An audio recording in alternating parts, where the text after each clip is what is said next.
Ekuphumeni kwethu siyasacela ukuthi siyaphuma kisha. Amen. Siya kulandlu. Soqala kanye.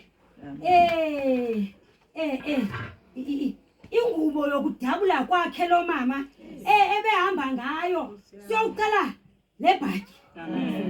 Kamama usiza. Eneneni ifike ifamily yasinika lebhaki. Wasiqalile ke lebhaki ukuthomalalisa ifamily. Sayiqala ngamazwi. Sabaxelela ukuthi pha kuAmos iwile intombi enkulu. Ikhahlelekile. Akukho nobani enothi aphinda ayibuthi. Sayicanga ke ifamily ukuthi mayazi ukuthi uMangwanya ukhahlelekile. Sibuya nayo ke abazali. Sibuya nayo iphelele.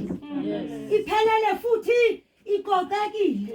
Ilela hlobo umama uSizani ebeyinqiba ngayo benganqiba umama uSizani into eshotayo. Iphelele ijoin yakhe yonke ile hlobo ebeyishiye ngalo kwaye futhi inhle iclean. Ewe inhle iclean.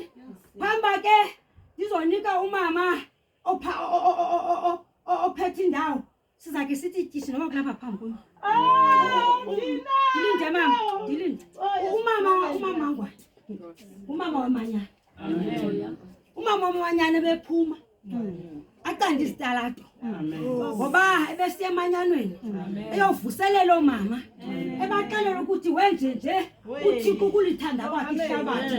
Evela kuzindlu ngezindlu apho khona omama bahleli bephethwe zingxaki zabo kodwa afika avuselele.